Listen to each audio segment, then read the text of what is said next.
Now we have an hour together to speak about subscription strategies and the link between marketing and editorial, which is my favorite subject ever. So I did not introduce myself earlier or yesterday. So my name is Marion Vis, and I'm the founder of The Audiences, where you can see the logo. The Audiences is a B2B media for publishing professionals that help them better engage, convert, and retain their audiences. So my main topic is subscription strategies, and I am lucky enough today to have Lefteris, the editorial director of Katimerini, the first daily newspaper in Greece, with me on stage, and Olivier Marino, head of newsroom at Nice Matin. So during our hour together, we will speak about how to increase propensity to subscribe, thanks to editorial strategies linked to marketing strategies, and how to retain at-risk customers. Through my job with the audiences, I'm very lucky to have a lot of examples and benchmarks under my eyes, and so I will share a few with you today.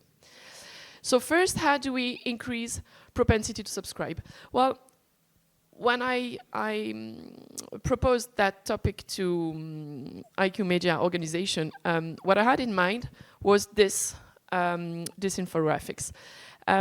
It comes from Amedia. Amedia is the largest media house in Norway. And the study, well, it has a few years now, but that study shows that they were producing way more content on some topics that subscribers were eager to read. So what we can understand on that one is that, so here, I don't know if you see my mouse, yeah, you do. So here you see that they were producing a lot of culture articles, but that the share of subscribers that were eager to read those articles were quite low. Only 2% of the subscribers read the culture. But they were producing, on the other hand, they were producing very little amounts of articles about real estate, about healthcare, about transport, but they were a lot read by subscribers. So doing that study, they understood a lot of stuff. So this is all held on analytics. Of course, they know that thanks to analytics. But it led to an editorial portfolio revaluation. So content that has an impact in engaging existing subscriber. They decided they did that, and so they saw that if a content, a type of content, a topic of content has a low impact on engaging subscribers or attracting new subscribers, then they should decrease the volume of what's being produced.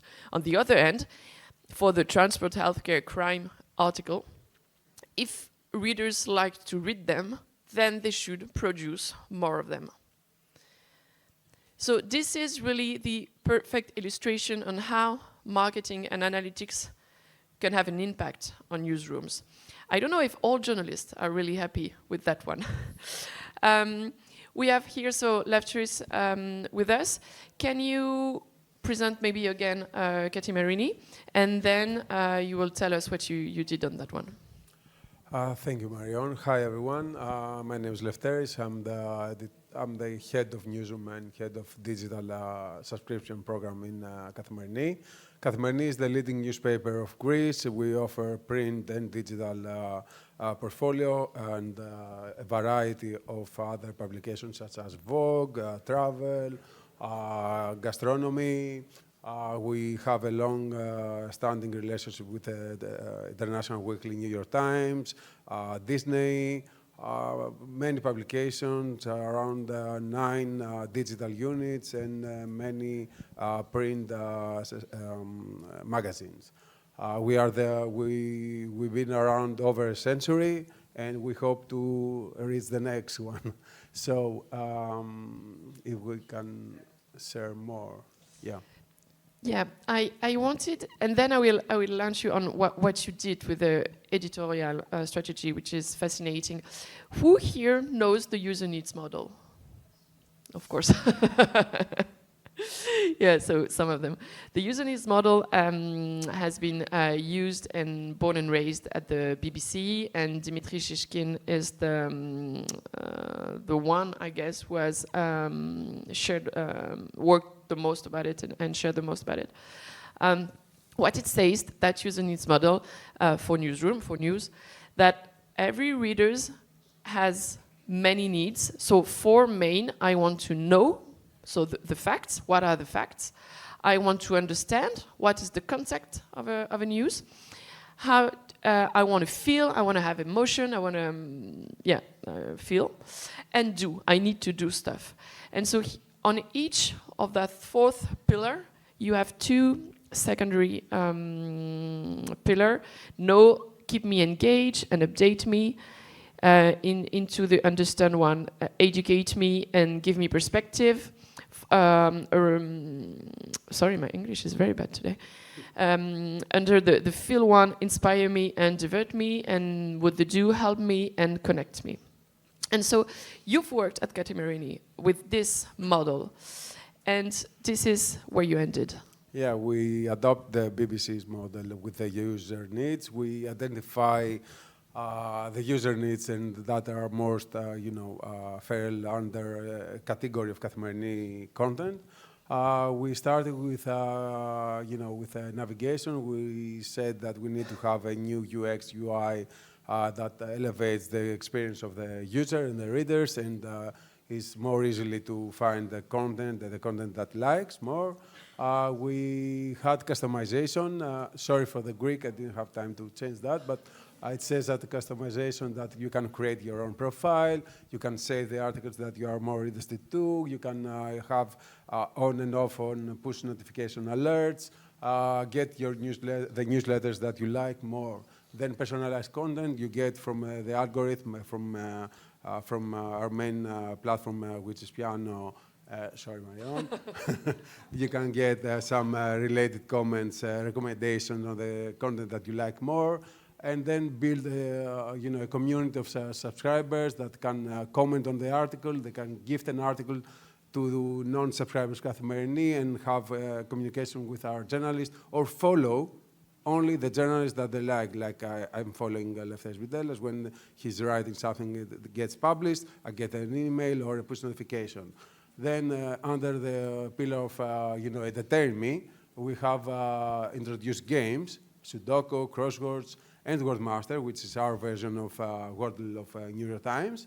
And we introduced as well innovative format because as other speakers before me said, the compelling presentation of the article is very important for conversion, for new subscribers. So we introduced interactive graphs, we introduced better layouts, and also on the technical aspect, we have text-to-audio articles. You can listen the article, and podcast, we emphasize on the podcast. So then, when we started this journey 2.5 years ago to introduce the paywall to Καθημερινή, we analyze our content, we analyze what falls under the 6 user needs as the content that we produce, how does it match with the 6 user needs. So we have the digital content, the digital team is producing certain content. We have the newsroom from print. We have the Harvard Medical School publication. We have travel, gastronomy. So you can see that travel and gastronomy is divert me. Magazine, K Magazine is inspire me. Interviews with success stories, with Greeks that have done something, outstanding. We have keeping on trend, like the New York Times. We have the New York Times content, so it's very important for a lot of our readers. Educate me. You can learn about, wellness or health or content like that. It's Harvard. So we try to give me perspective, analysis, our top columnist, and update me, which is mainly the job of the newsroom of the digital, because, news are always there. You need to update the audience. And this is your way of doing actually the same job that A-Media in Norway did. So can you explain us that Yeah, we analyze our content after we, first of all, I have to say that we had the silent launch of a registration wall 2 years ago, and then we fully launched a registration wall. That was the first step that we did. We waited a year, and then more than a year, then we introduced the paywall. So we had a lot of data to analyze before introducing the paywall. During the content analysis we did with Financial Times Strategies, the FT Strategies agency, we did an analysis in 3 ways. First was the data, second it was focus group, and then it was a survey online. So from the data analysis, it came up that we overproducing international affairs content, but the user doesn't consume so much content on the international affairs. But you can see here politics and finance and opinion columnist.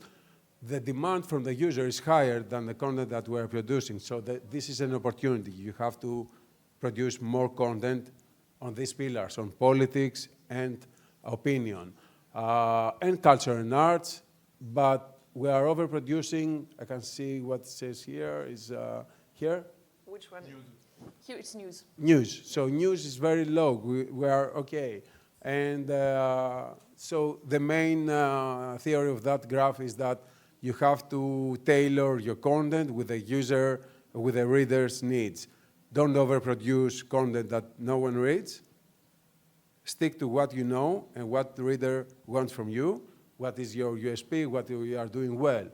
As you see down to the graph, we are doing very well to the other categories. We are producing the right amount of content as the user wants to find.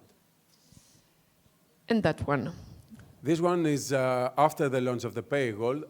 We did an analysis on our newsletter. We have a huge newsletter portfolio. And we emphasized at the beginning to a strategy that was more on a retention. But we were at the beginning, so we need subscribers. So we had to, to rethink our strategy. And some of the subscribers-only newsletters, we didn't have so many subscribers at the beginning. So, but we had a lot of subscribers-only newsletters. So we had to change our strategy and keep the newsletters that had high, it was perceived by the audience that had high value. We switched it to register users, open, you don't have to be a subscriber, to fulfill the purpose. So it was an acquisition, an engagement tool, and then you go to retention after you reach that. This is our content strategy. So this is what the first one goes to the value proposition. The value from the focus group and the survey we did, there was a lack of understanding of the value proposition of Kathimerini. It's very typical. All publishers do that. They think that the audience and the readers will understand what you are giving to them, but that's not the case. You have always ask the readers if it is clear the message that you are giving out there. So our value proposition, there was a gap, as you may see, in readers' understanding of Kathimerini subscriptions, offerings, many unclear about what is included, different options, digital, paper, print. So we relaunched our subscription page with a very clear message, with a very transparent way, what you are getting, what you are not getting, what is the privilege if you are a registered user, if you are not a registered user, if you are a subscriber. And we have three main offers, monthly, yearly, and 2 other ones, which is the e-paper of Kathimerini and the print edition. You can get digital and print, digital and e-paper, and digital only. So 3 pillars on our subscription program. As you may see, that general readers and subscribers are often unaware of the features and content available on Kathimerini, even in Kathimerini. We are producing very distinct stuff, but subscribers doesn't get. They can read only a certain amount of pieces, not the whole site. So we had to clearly and to communicate clearly the value proposition to all readers and say exactly what you get in content and features to every state that you are as a reader. Lefteris, if I may, Marion, there is a very interesting insight on the previous slide about yes, thank you, about the news. So your readers, they are not waiting for you to produce when you call news. It's like hard news. It's general news, breaking news mostly. So breaking news, not breaking news, news. News like you know, a visit of a minister going somewhere, or someone, a political leader said something in relation to a matter. They are not expecting from Kathimerini to just deliver the news. Okay. We are getting the news. What they want from Kathimerini is to explain the news, to analyze the news, and give me, you know, something to think about, to understand what is happening in the world, because news is everywhere. So it was useful to manage the newsroom and to tell us that we are stopping to like simple coverage. Yeah, we had to you know, cut down some of the news that were, I wouldn't say meaningful, but didn't have much value to our readers. Thank you. At Nice Matin, you discovered that Faits divers and Justice were and all about local life was the articles that convert to subscription the most, right? Yes, I think it's a bit different for a local media company that like Kathimerini, and because the subject that are most me too. I'm difficult this morning with my English. So it's a crime story and justice and crime story and local news.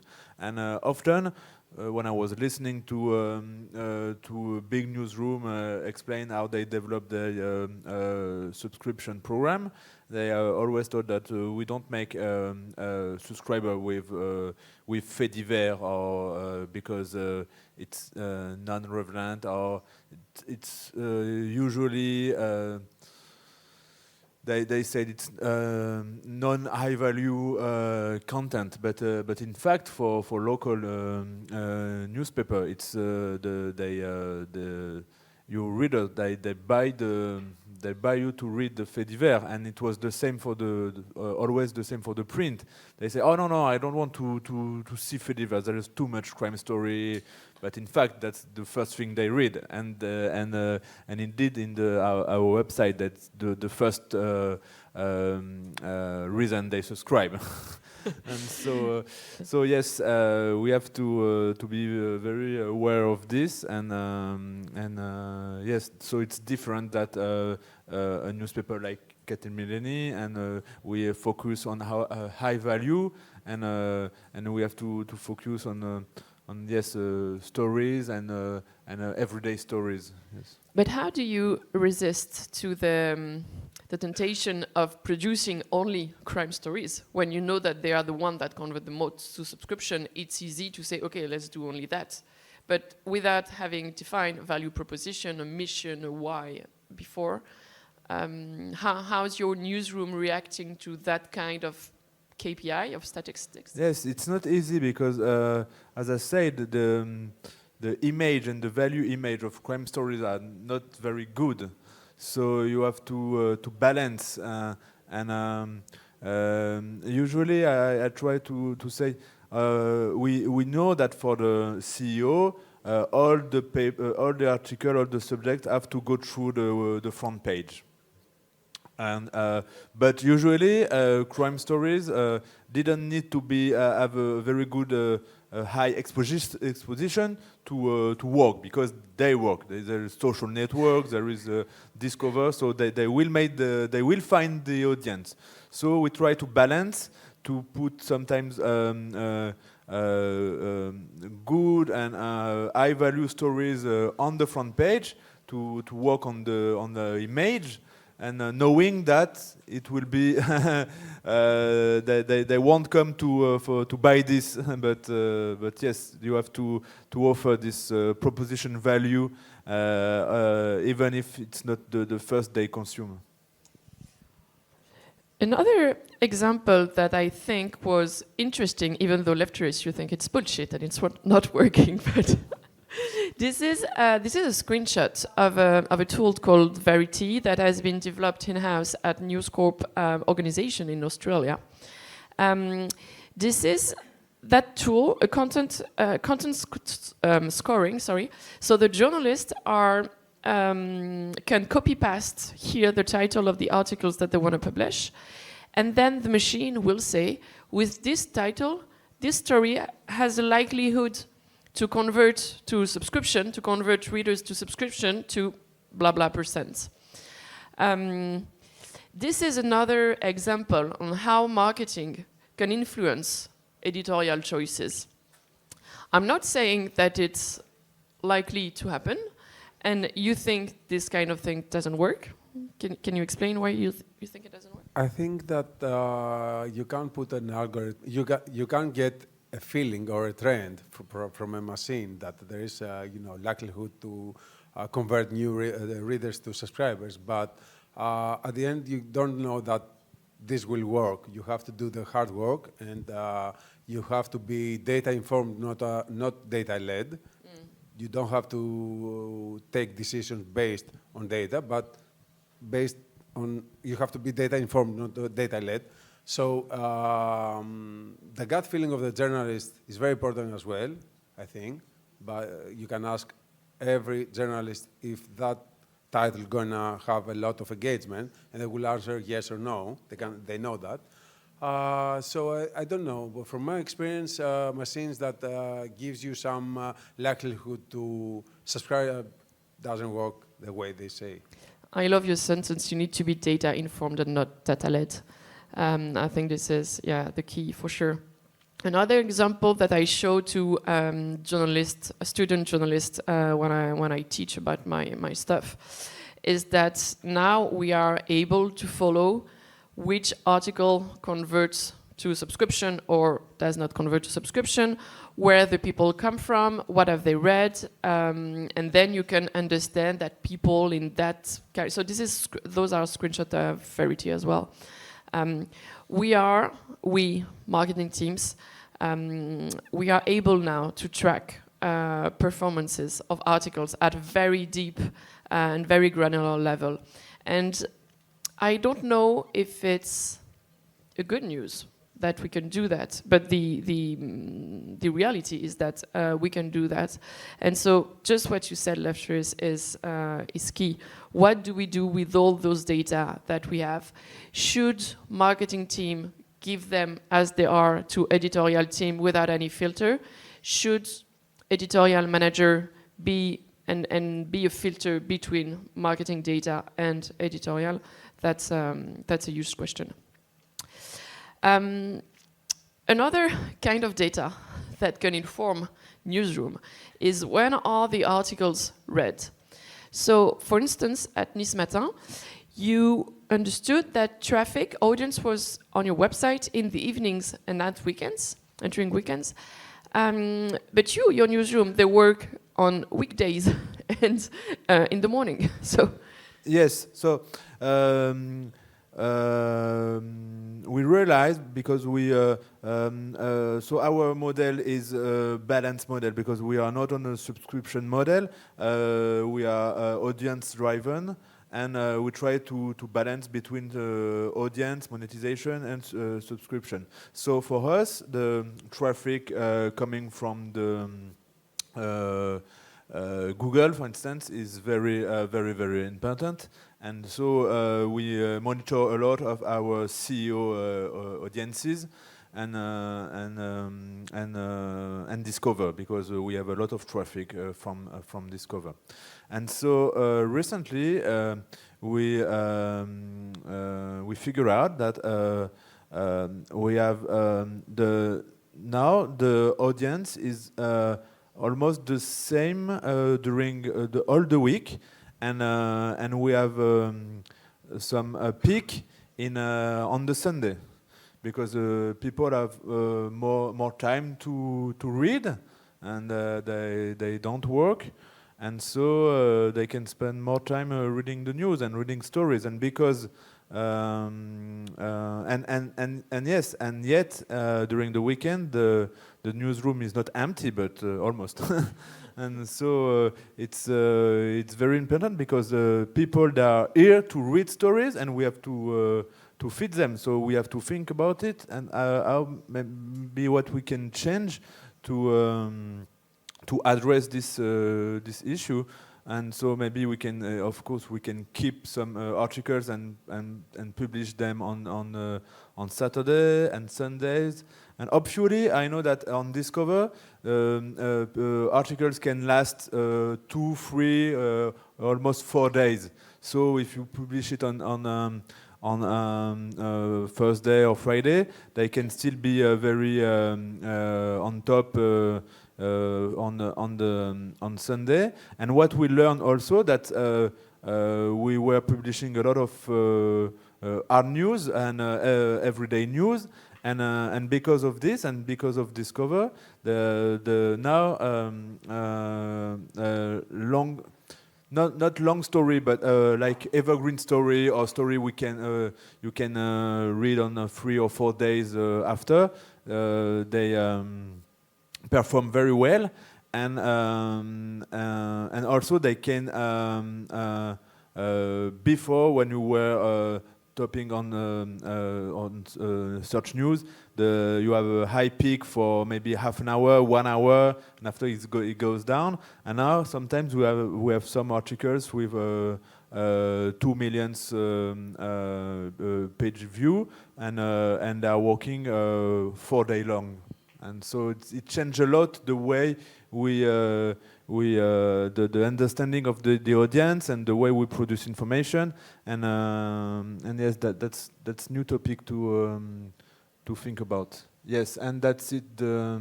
So this is the first chart is our production, publishing stories by hour,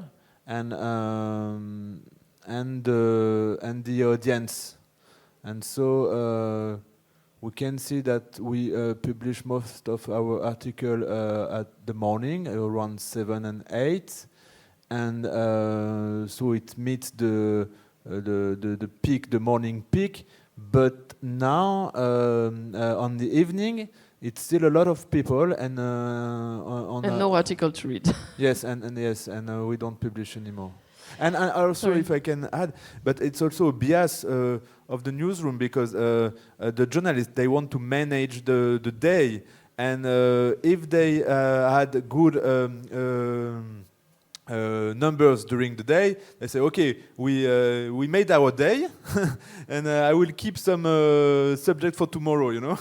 Like I'm picking, and but maybe we should publish them the night, evening. because you will have better audiences, because we have still a lot of people here. Of course. At Catamarini, you worked on timings also. Yeah, we knew, it's like Olivier said, we knew that every website have 3 peaks during the day: morning, noon, and night. It makes sense. People are going to the offices, commuting, so they go there, they open their, they're sitting at their offices, open their PCs, and start reading before start working. Then lunchtime, then sitting on the sofa, couch, whatever they are doing, and browsing around. So this is a typical behavior of the readers. So we knew that. From our analysis from FTS, we didn't know. What we didn't know is that, okay, this is the peak, like the morning. So we are producing a lot of stories during the morning, because everyone, wants to read what happened during the night and what's coming to the day, what to expect during the day. So what we didn't know is that during the lunchtime, let's say, during noon, the engagement was higher. So people were less in total numbers in real-time analytics, try to update and inform during the day, due to the morning, and then publish and push the journalists and the editorial team at the newsroom to meet the deadlines and have all good stories that are engaging for the audience, be ready before noon and ready to be published during noon in order to meet the audience. Because the audience were there, but Kathimerini wasn't, with compelling and engaging stories. And then the same thing for the night. We had our editorial strategy that we need to have something to read in depth at night and at noon. And in the morning, we have to update and inform the audience because that is what they want. So that's why we have a newsletter, the morning brief, which is the morning brief. They are briefing the people with what's happening in the world in Greece. So that we have to change that. If you can see 11% of content is published until 8 a.m. during the weekdays. Also, an interesting thing is that during the Sunday evening, the engagement is very high. So also we need to have good stories during the Sunday evening. And based on that analysis, we changed all our editorial strategy. And at least we're trying to meet those targets. Yes, I had the same strategy in my former company, the Ebra Group, and on the morning we decided to produce only snacking news, very easy and quick to read, and at lunchtime more lifestyles or people or story you can, which were light but yes, interesting to read, and more in depth and yes, for the evening.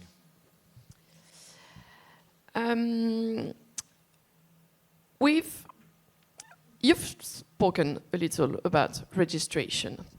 Just to introduce that topic, because it's quite of a marketing topic, and you will see the link with editorial after, hopefully, but after our presentation, hopefully.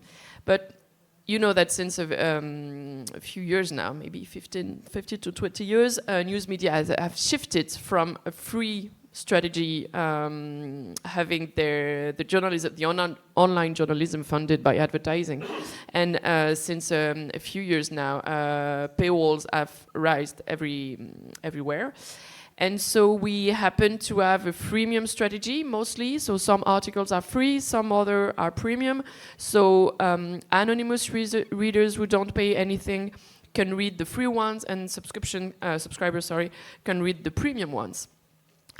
So this is a reader revenue strategy, quite classic, that you can see everywhere. In North America, they are more on a metered strategy. So all articles are the same.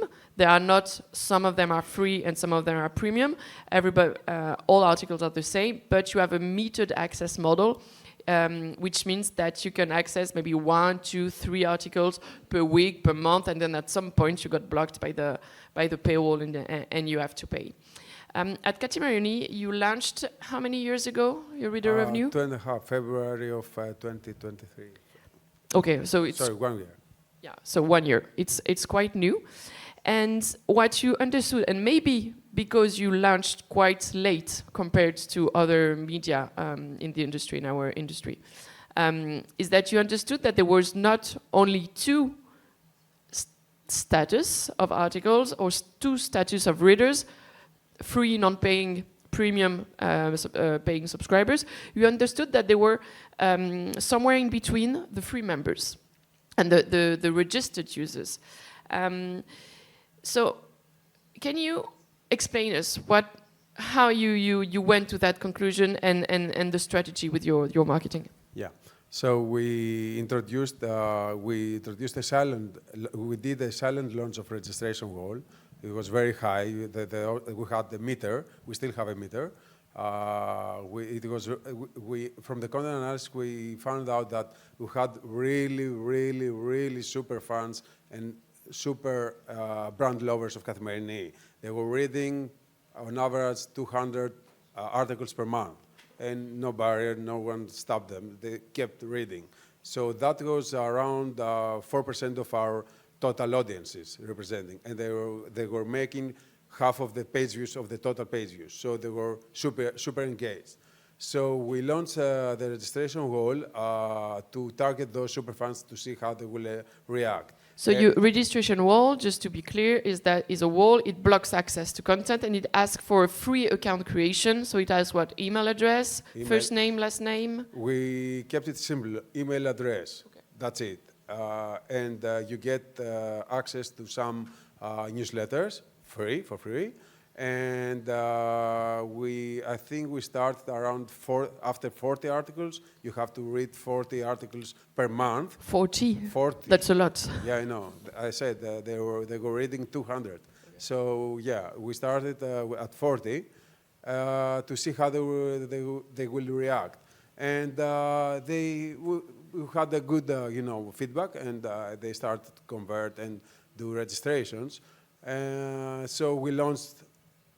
Normally, the registration goes to all audiences, to all the audience, and I think we lowered it to 30, which was enough.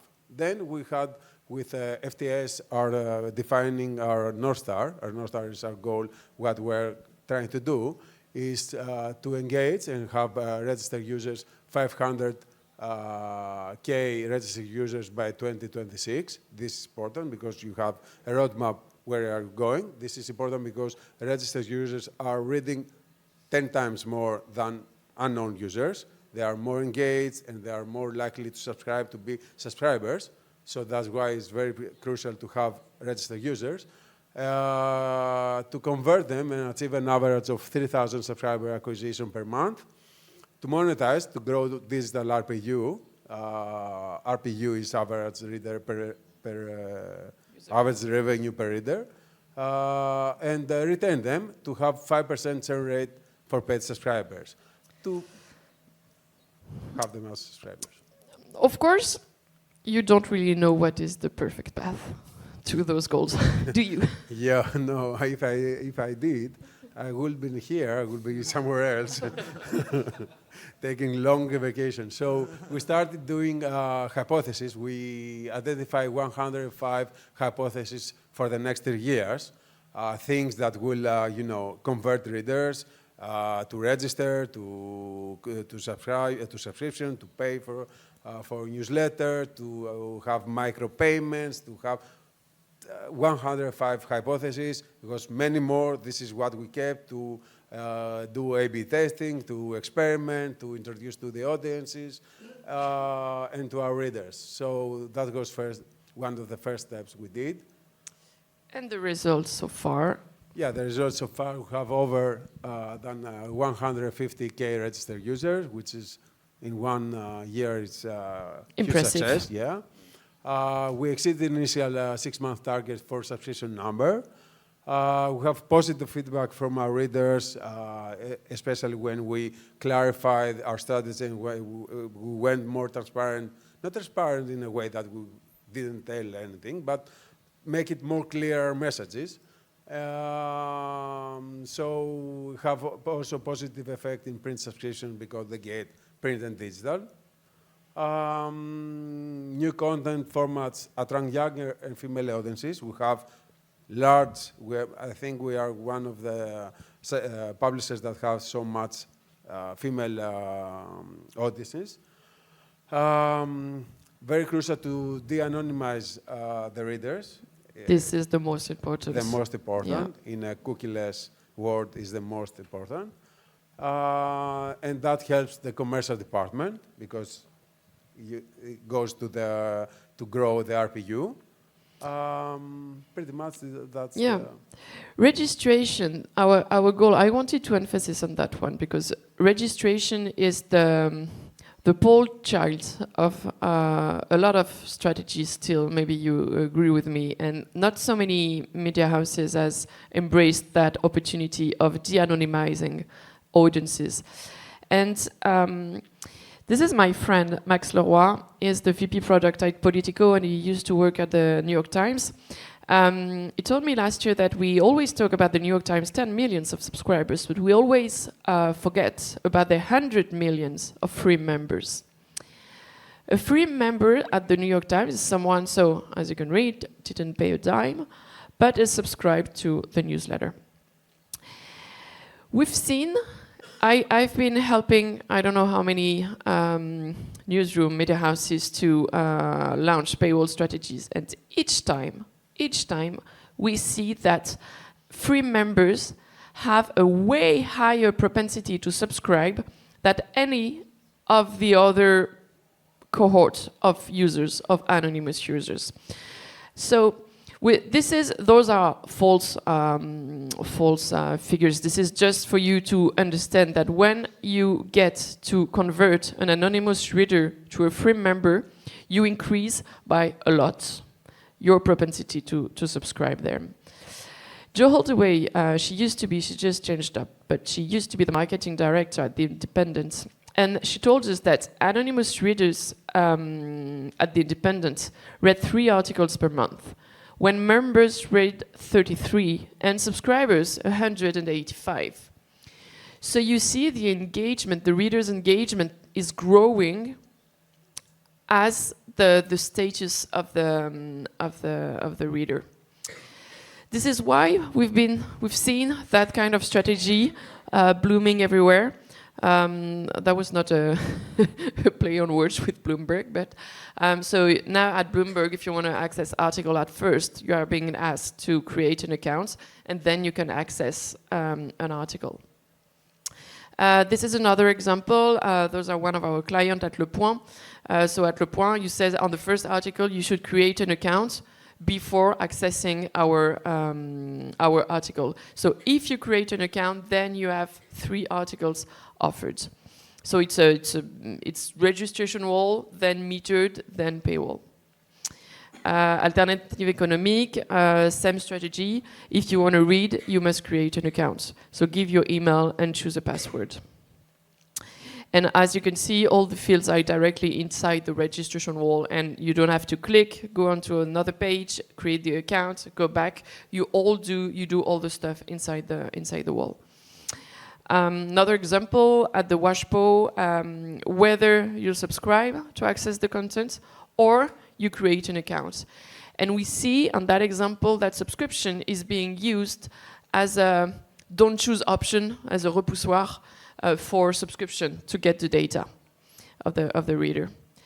And The Guardian just said that a few months ago. I haven't seen it yet, but they said, okay, well, soon you will be asked to create an account to access our content. You know that The Guardian is not on a subscription, well, is not officially on a subscription strategy. They ask for donation, but you can do recurring donation, which is quite like a subscription. But they want to keep their journalism access free. But they will ask now people to log in, to create an account and to log in. L'Équipe, we had Thomas with us on stage yesterday. Emmanuel is his boss. At L'Équipe, they found out that free members have a subscription conversion rate that is 18 times higher than anonymous users. And actually, first time that Emmanuel told me that, it was as a lunchtime in Paris. It was 2 years ago, and at that time, it was 13 times. He told me 30 times. I said, okay, Emmanuel, can I tell that publicly? Yes, Marion, you can. And this year, so that was last year, and this year, I asked him, oh, is it still 13? He said, no, now it's 18. So you know that we can see that registration is highly valuable for subscription strategy. But it means that to convert an anonymous reader to a free member, you need to offer them something. You cannot say, hey, create an account. Yeah, cool, create an account for what? So what's the value proposition of a membership? And this is when newsroom need to come back. So of course the most used, the most common is to offer articles, create an account, and then you'll get access to 1, 2, 3 articles.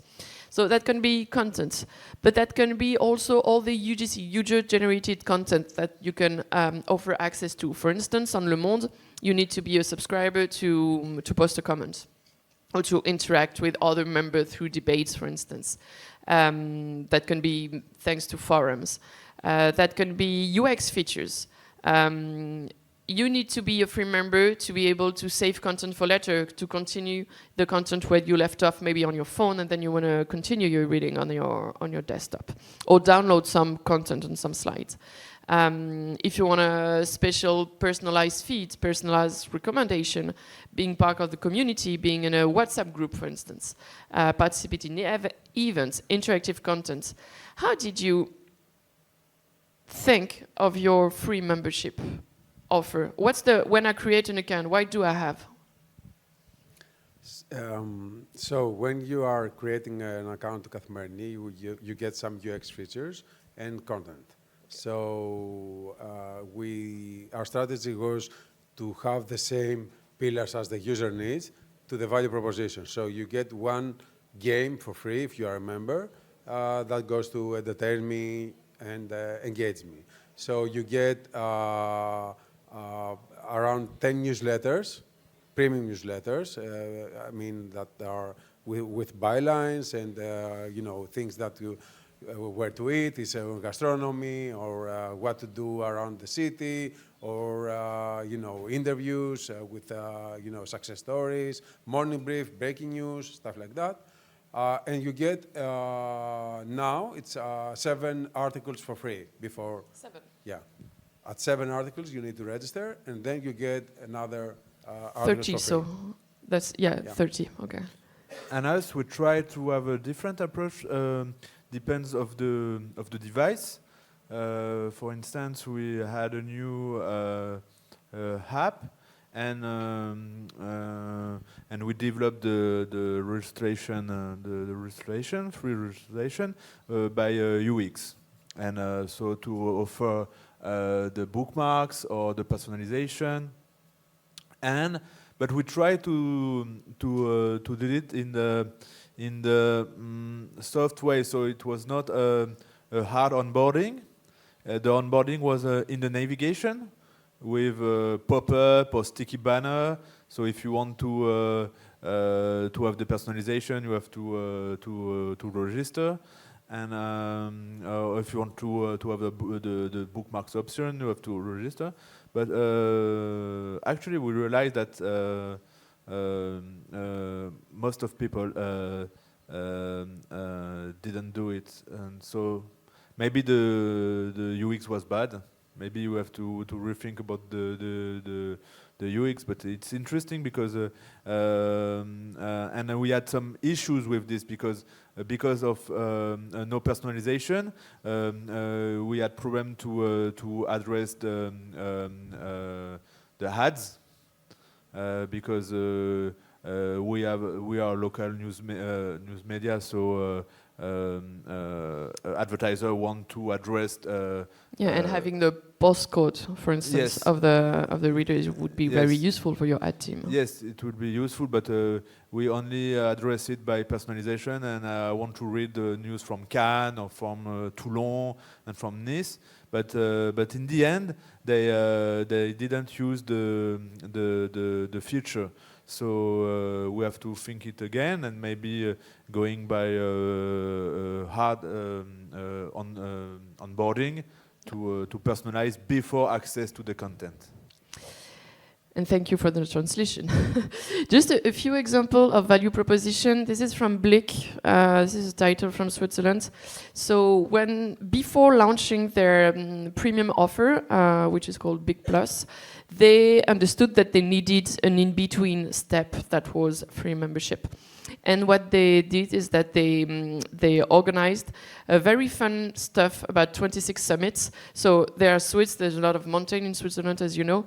And you were getting awards and stuff when you arrived climbing at the top of one of mountain, being a member. If you were a member on Blick and you went on a hike in one of the mountains that they designed, you won something.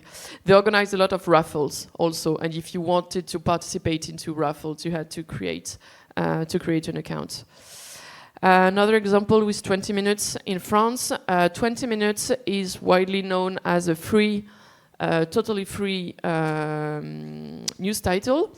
So it's not, registration could not be a step before subscription, as they don't have any subscription. But what they did is that they put a registration wall, on comments. So if you want to read more than 2 comments, then you have to create an account. And they had a huge amount of comments, and it's working very, very well for them. Now let's speak about retention a little. So once you've managed to convert anonymous readers to free members, and then to free members to paying subscribers, how do you keep them? So we know that retention is the hardest part. Maybe, I don't know, acquisition is not easy as neither, but well, everything's complicated. That study showed that from INMA, that after 25% of the subscribers that you manage to convert are gone in the first month of subscription. And that half of what you acquired is gone by the 4th month of subscription. So this is really putting water in a leaky bucket. And so you've been putting so much effort on, hello Jay, in acquiring those subscribers that you need to be very careful of not losing them right away. El País in Spain found out that subscribers who were subscribed to editorial newsletter churned 24% less than those who were not subscribed. Subscribers who use the mobile app churn 15% less than those who were not. And those who are following the loyalty scheme, and I will show you after if we still have time, the one from The Economist, churn 30% less than those who did not. So knowing that, I mean, this is right, and this is true for, I think, all the newsroom that I've worked with. Do you confirm? Yeah, I do. Okay. So knowing that, at Nice Matin, you created a bunch of newsletters to engage and retain those subscribers. Can you tell us about Marché Merveille, for instance? Yes, we decided to create a newsletter. So we had hyperlocal newsletter, but also we decided to launch newsletter. We think that we were legitimate to address this topic. And so in the VAR, for instance, we launched a newsletter about the marine and naval industry, because there is a lot of militaries and military industry. And here, in this area, there is a lot of people who like to go hiking, and because there is a lot of mountains and beautiful seaside, and so we decided to launch this newsletter about hiking. And before the first edition, there were almost 3,000 subscribers, and after the first one, it was more than 5,000 subscribers, and so it's a big success, and for us, and also when you have advertisers who show interest in the newsletter, also because this is the case, because this newsletter is sponsored. So you feel that you touch something, and for us it was it's also a tool of acquisition, because we have a lot of new readers with our newsletter, because we try to get them to buy Facebook ads, and so they were far from the brand, and it was good for us to have new readers. And when we launch a subscription program on the newsletter, we get it's 3 times more efficient that when we launch a classic subscription campaign, even on the website. This is a graph from Der Spiegel that shows the link between engagement and churn and subscription cancellations. Well, with no surprise, the one that have a higher engagement score, so that you can see here. So what they see, what they do is that they divide into cohorts their subscribers, and they calculate a kind of engagement score. So if you read more than X article, then you gain some points, and your score goes higher. And if you open the newsletter, then your score goes higher, and blah blah blah. And you can see here that the readers with the lower engagement score are the one who cancels the most the subscription. So this is, of course, logic. But it really shows the importance of engagement, and we know that newsletters drive a lot of engagement because they encourage people to click to read your content more often than if they did not subscribe to any newsletter. And when we have newsletter that on a very specific topic, like local news later, and opening rate are up to 55%. And yes, and we have also click rate more than 10%. So yes, it's working very well. It's a yes. good newsletter. Yes. What have you done with newsletter, Akatimerini? Sorry? What have you done with newsletter? What's your newsletter strategy? We have free newsletters for members only. As I said earlier, we analyzed what we were giving, and we realized that we were offering more to subscribers. That goes to engagement and retention, because it's what we said. The first is, if don't have a lot of engagement after 30 days or 90 days, it's crucial that they are most likely to churn, to leave you. If they are not reading you, probably they will not renew their subscription. So it's very important to engage them. So newsletter is a very good tool to engage the audience, because if you didn't find through regular distribution the audience, then you could go to them and say, perhaps that is something that you want to read. And they have subscribed to read it, so it's okay to take it. You have to be careful to not spam the audience. Overwhelm them, yeah. To overwhelm the audience, because if they subscribe to a lot of newsletters and you give them a lot of options, then you are annoying them and feel a bit of intrusive.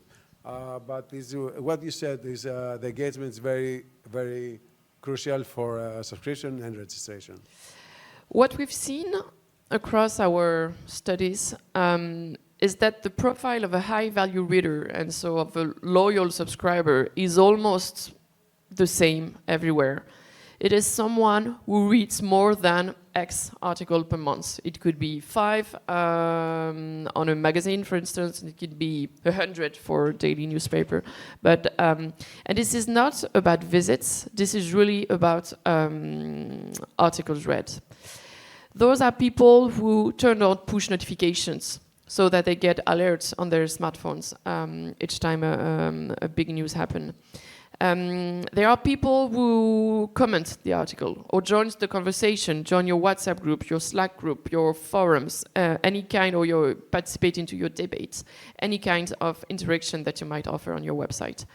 Those are people who are downloading your app. People with a mobile app are way more loyal than those who haven't. We've spoken about newsletter, of course, and that one is very interesting. The people who first created an account and engaged for free before paying, we've seen many examples where these people are very more loyal. Once they decided to pay, they continue to pay for a longer time than those who subscribed right away just before, because they were frustrated by a paywall on an article. So what do we want to do once we've converted a reader to a subscriber? Then we want them to subscribe to the newsletter and download the mobile app. I think those are the two main stuff. I see that the time is up. Sorry. So maybe we can take a few questions and stop here. Hey, sorry, by the way, I missed the beginning of the presentation, so I hope my question won't be redundant. Marion, can you go back to the slide where you had the, yeah, this one. No, yeah, this one. Because it's very difficult to read at the bottom. So you have the engagement scores, 0 to 10, 10 to 20, correct? 0 to 10, 10 to 20. Yeah. 20 to 30. Yeah, and then what is interesting to see is that you have a hike in the engagement score, but then the cancellation rate is pretty much equal. Not so much depending on how much they engage. So if they just engaged a little bit, it means that they're not going to be likely to disengage. Yeah. So does that mean that the quality of the content is more important than the quantity of the content that they will consume? I mean, we don't have the answer to that graph, Yeah. but I think. No, but I mean, yeah. it's like, does it, yeah, and I'm probably, asking Lefteris and, Yeah, quality is the winning card. Yeah, so maybe they just read one article that they really found but it's good. the article that resonate with you, Yeah. it make research with you, it adds value. It's, get the readers to come, get them to stay, get them to pay, not churn, and do that with good content, quality content that is worth paying for, and seamless technology. That will be my... Yeah. And I have a second question while I have the mic. When you send newsletters, do you create content specifically for newsletter, or is it refurbished content for what you had online, or?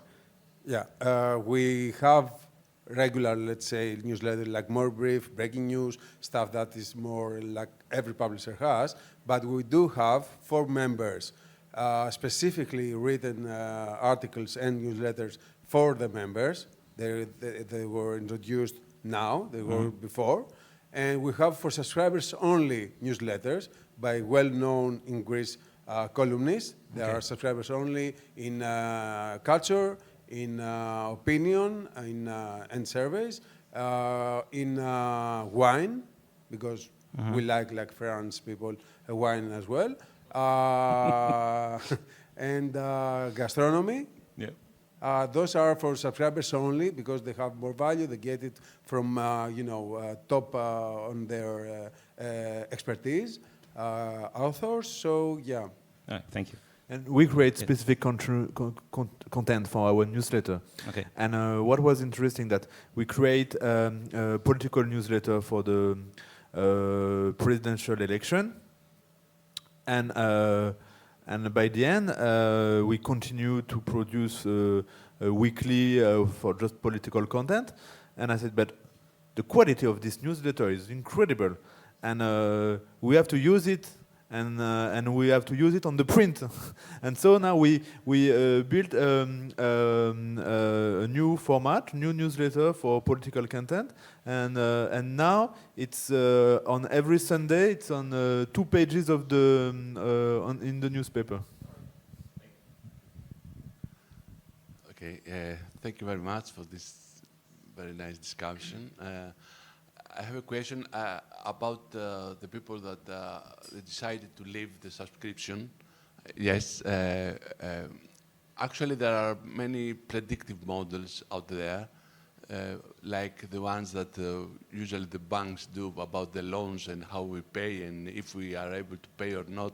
So there is for every person, there is a probability to leave our subscription or not, since according to our history, our browsing routes, and also our age or our profile. So there are predictive models there that for each specific person, there is a probability to leave its subscription or not. So according to that, do you think that we can specialize the strategy in order to target every specific person on how to talk to him in order to stop, to come back again and continue the subscription? Are you speaking about retention or acquisition? Retention. So once we get the subscriber, have the right strategy for each of them, depending on their profile and also, yes, the probability, you can find the probability from the history that you have for other persons Yeah. subscription. And now, for the new persons, you know if they in the future will stop the subscription. Yeah, well, I have a few slides for you on that one. That's a story that we've done with L'Equipe. So L'Equipe, everybody knows them, daily sports newspaper. What they did, so this is a story about retention, and it will answer your question, I guess.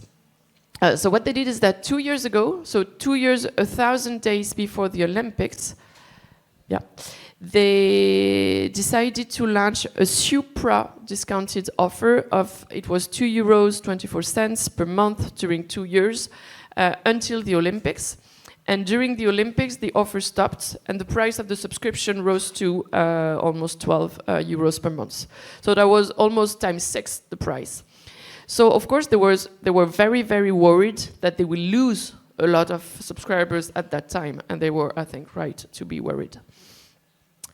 And so what we did is that we find, so the June the 14th was the date when the subscription price will go up.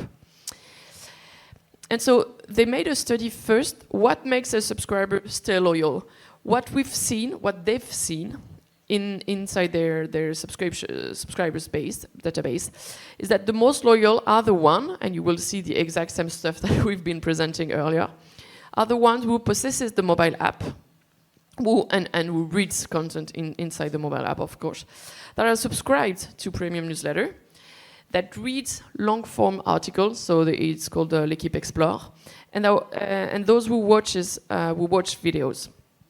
And so once they discovered that, they had that four pillars, then they decided to launch on their website very personalized retention strategy.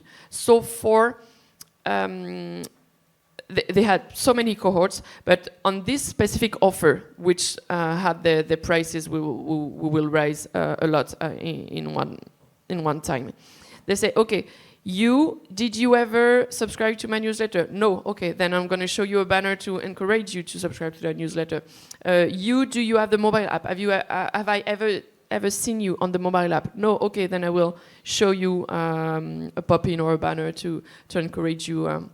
So the overall strategy was quite global. How do I retain subscribers? But then specific on a specific offer, and then depending on which features have been activated by the subscriber, then we would show them specific communication. Does that answer? Kind of? No? Yes, this is general strategies. Yeah. Yes, but if, for example, Katmerini can keep a record of every No, you do. You have segments. You have cohort. You don't have a specialized offer, personalized for Marion. You don't go after each and every subscriber. You go after segments. You go like, if you don't have mobile app, is what L'Equipe said, done, is that if you don't have mobile app, then you are not so much engaged. You need to be engaged, so download the app. You target the segments, not every subscriber. Yeah. Yes, it's impossible to do that, and it will feel like intrusive to do that. Actually, you have all the data to target a specific subscriber and talk to his language. But that would be like having thousands of segments, millions of segments, right? No? There are predictive algorithms that give the possibility, they predict actually the probability of everyone from us to live or to stay in the specific subscription. So if you have all the history, you can see that this person is at the red area that is probably will live with a high probability to live. So we have to send something specific to that person. But what is that something? Is that a push notification? Is that a banner, pop in an email? What is that? Yes. I don't know about what to give, but you know who is going to live. This is the most important information. The disengaged, if they are not reading, if they are not on your app, if they are not subscribed to a newsletter, if they are not... This is a general segment, but there are people that are engaged not at the highest level. If they are but in the engaged, they are middle. not living. And they are engaged and are living at the end. Some of them. There are If they are living, they are engaged, they are living, then something else offline is happening, not online. You can't keep them, retain them. Something else changes in their lives that we're not aware of, like lose their jobs or stuff like that. But a lot of people have the same behavior. They don't have the mobile, so they are a segment. So let's say 1,000 subscribers, pretty much they have the same behavior. They are reading between 3 to 5 articles. So you create a segment and monitor that, and if they have similar behavior, like they don't download app, they feel they look disengaged, or they are not reading a lot, they are not coming a lot to your website, to your app, to your newsletter, they don't click on your articles, then this is a behavior of, let's say, 100 people. That's a segment, and you target that segment to engage them again. So not having in mind other offline criteria, like what there is happening perhaps in the area that they are living. yes. Okay. Any Thank other you very much. question? Yes, maybe to go a step forward, do you know how many profiles or behaviors do you have in your engine, in your classification process to explain or to predict the churn? How many? We have, it's like the regular segments, it's not depending on age, or it's on behavior. If they are disengaged 90 days, 30 days, around, you are not talking about user journeys, right? You are talking about segments, only segments? Around profiles? Around personas, right? No, classification. I mean behaviors. For instance, not only based upon gender or age, but yeah. Okay. Analyzing the profile of your subscribers and readers, do you have any study for, this is what more or less you are saying, okay, to know how you Around can classify? 12, I will say, along with segment and user journeys together, because some of the segments falls under user journey in our system, let's say, in our platform, but around 12.